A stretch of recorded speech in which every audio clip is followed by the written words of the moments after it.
Yes, Duterte long-term effect. So, kumbaga dahil sa 21 years na panunungkulan ni Tatay Digong dito sa Davao City as mayor, so ito na yung nagiging resulta, no, in the longest run, or habang patagal lang patagal, payaman ng payaman ang Davao City. So yung progress ko dito is very high, no. Grabe yung economic growth natin sa Davao City. Oo, so paano natin anong mga palatandaan kapag yung isang syudad ay masyado ng mayaman? Ibig ko sabihin, grabe yung napaka-rapid ng economic growth ng isang syudad, no. So may mga lugar na dati ay halos walang value ang mga properties, ang land area, or yung lugar, no, halos walang tao. Ibig ko sabihin may mga tao pero hindi ganoon ka valuable, like hindi masyadong patok yung commercial area, hindi masyadong tawag nito, hindi ganoon kapatok ang mga negosyo, mga businesses. Pero eto, lagi akong napapadaan sa lugar na to dito sa porsyon ng Davao City sa may Agdao district, no. Ang pangalan ng lugar is Barangay Jerome yata, no? Castillo, Agdao district, Davao City. So itong lugar to dito dati, as far as I know, lang to, mga bahayan dyan sa may papuntang gilid ng dagat. Tapos ito naman na area is mga bahayan lang din, no, na dati matatawag to dito na parang informal settlers, pero ngayon nagiging na to dito, homeowners association na siya. Like may mga titulo na talaga yung mga tao nakatira ho dito. Like lahat ng mga andito nakaposisyon, nakapwesto, may bahay, may property. Lahat yun mga lupang na kinatatayuan ng kanilang mga property, kabahayan, ay ini-award na ng government sa kanila, no. So salamat Tatay Digong, dahil si Pangulong Duterte nung mayor pa siya, hindi talaga siya garapal, hindi siya sugapa, hindi siya abusado, hindi siya madamot, or hindi siya buhaya, no. So Duterte effect, Duterte legacy talaga, no. Kasi bakit ko nasabi hindi siya kurakot, hindi siya madamot, hindi siya buhaya, tawag dito, hindi siya sakim, no, sa mga properties, sa mga ari-arian. Hindi niya kinuha ang mga lupa rito ng mga public land. Kasi ang Davao City talaga, sa totoo lang, bahain, basta siya, parang mababa, basta swamp area yata, swamp, di ba, iba yung mga parang tubigan, gano'n, no. Swamp area ang Davao City dati. So mga 1900s gano'n, no, bago pa talaga nagkaroon ng World War, hapon nung gano'n. So Davao City, siya, swampy area siya, kaya walang value ang lupa rito. In fact, ang mga Chinese dito sa Davao City na nagmamay-ari ng mga malaking lupain, ang istorya ho dito, bakit sila nagkaroon ng ganong karaming lupa, is ito nga si Ouyang Gorin daw. Itong si Ouyang Gorin ay siyang pinakaunang parang governor, no, sa Davao City dati. Parang siya yung nagmamanage sa syudad ng Davao, na kung tawagin ng araw ay Nueva Fuerza or Nueva Vergara ba yun, basta parang gano'n, no. So nung pinabalik na siya ng hari ng Spain sa kanilang syudad, sa kanilang bansa, no, sa Spain, so it's about time na abandon mo na yung Davao, umalis ka na dyan, tapos na yung iyong termino.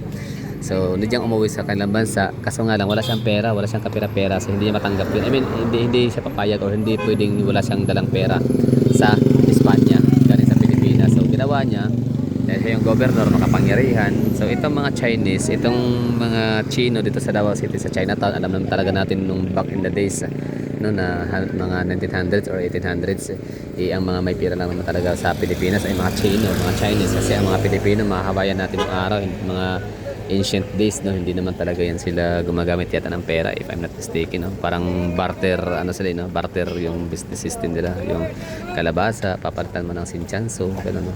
Yung mga palamuti galing sa ibang bansa, papalitan ng mga halaman, mga gulay, prutas, gano'n, no. So parang hindi yata gumagamit ng fiat currency ng araw, hindi also yung bills, yung pera. Okay, so anong connect dito sa aking sinabi na Duterte legacy or Duterte long-term effect, no? Dahil sa kanyang 21 years na pamamahala sa Davao City, yung lugar natin na yung lugar na hindi naman talaga matao, or lugar na may tao pero hindi ganoon ka progressive, or hindi ganoon ka ka valuable yung mga property, yung land area, yung mga businesses, walang ganito, no. So hindi siya mataong lugar nung araw. Ito yun, I'm talking about Jerome Agdao. So kita nyo to dito. Ako natataka dito, meron ba itong BPO? Meron ba ditong hospital? Meron ba ditong mga factory, no? Na kung kita ho natin dito, alauna tayo sa ng umaga, pero may mga tao pa rin, no? May mga kumakain. So nagsusulputan ang mga Papi Joms Eatery, lugawan sa kanto. Ano pa meron? Burg Silog. Burger Silog, no? Parang, basta parang tambayan na ng mga taxi. So, ibig sabihin may mga customer dito. Ano ba meron? So, ngayon, tatanungin ko yung mga taga rito sa Art Castillo, dito sa may Jerome Agdao. Anong meron sa lugar na to dito? Bakit ang daming mga kumakain? Bakit ang daming tao? Oo.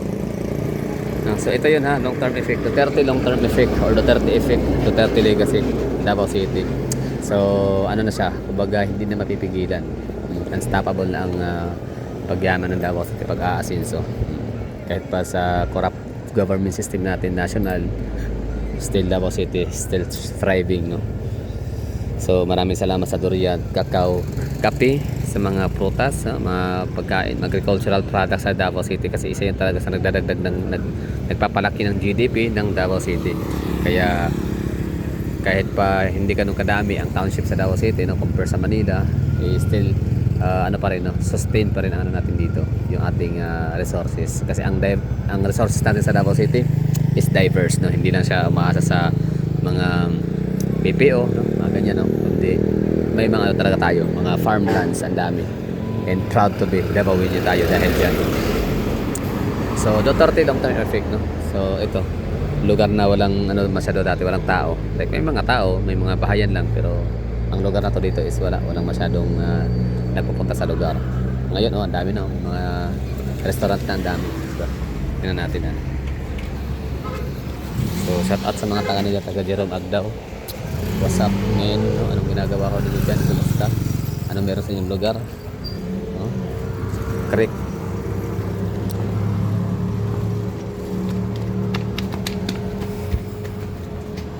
Mga bata. Oh. Ano pa to? May curfew dapat to. Basta every time na ako yung dumadaan dito, lalo pag gabi, napakadaming tao. Pag araw naman, ito may mga parisan, Paris overload, mga sisig. So anong meron dito sa Jerome? So ito yun, Duterte effect. Sa mga nagmamahal dyan sa mga Duterte na hindi taga Davao, hindi pa nakapunta ng Davao City, take it from us, Davaoeño, no? Hindi kami pwedeng so makinig kayo sa aming mga taga Davao. Pag sinabi maganda ang Davao, maganda talaga yan. Pag sinabi safe, no? So take it from us, totoo yan. Pag sinabing progressive ang Davao City, take it from us na mga taga Davao na dito naninirahan ng napakatagal na. So kami yung makapagpatunay, no? Maka-attest ho dyan na talagang asinsado ang Davao City kasi dati hindi ganito. So mas lalong gumanda ang kalsada, mas lalong luminis, mas lalong lumawak, lumapad dahil sa ginawa ni Mayora Sara Duterte na road widening. Tapos itong ating kinatatayuan na to used to be open canal, no? Pero ngayon hindi na siya open canal kasi sarado na siya, so it's closed canal na siya. So yung dating open canal hindi nagagamit. No, nakakatakot pa kasi pwedeng malaglag yung mga bata, aso, mga pet, no, kung ano pa mga sasakyan. Pero ngayon hindi na siya delikado, hindi siya nakakatakot, safe space pa siya para sa mga pedestrian, di ba? So kung mula rito papuntang Ashuela Cove, pwede mo lang lakarin kasi kita mo naman, no, may mga sidewalk na napakalapad talaga at ano siya, elevated. Yung kanyang mga sidings ay matataas, no, yung kanyang di ba yung sidings niya, yung shouldering mataas siya. So ibig sabihin hindi siya basa-basang matatapakan ng mga sasakyan, hindi siya pwedeng madaanan, di ba? Galing, no? It's Duterte effect. It's Duterte, Digong, Sara, and ngayon naman kay Mayor Basti, no. Mayor Basti is making history in fairness sa kanya, no. Hindi siya ipagkagaya kay basta ano siya, hindi sa totoo lang hindi naman talaga maingay ang mga Duterte. They're silently working, no. Kumbaga literal na buhat ang pasultihon, sulti ang pabuhaton, tama ba? Buhat ang pasultihon. Kumbaga yung mga achievements and mga projects na ang magsasabi na sila ay nagtatrabaho, hindi yung sila yung bunganga lang ang nagsasabi na sila ay nagtatrabaho, parang gano'n, no? Hindi bunganga, no, ang pinatatrabaho ko din, trabaho ang pinabunganga. Tama ba yung pinatasabi ko dito? Anyway, yun lang, no? So tired from work, sobrang nakapagod talaga sa totoo lang maghanap buhay. Tapos kasi syempre hindi dating buhayin ang mga nepo babies ng mga kontraktor at mga buhayang mga congressmen. So mga mga gano'n, no? So kurakot ng mga magulang ng mga congressman. So kayo tayong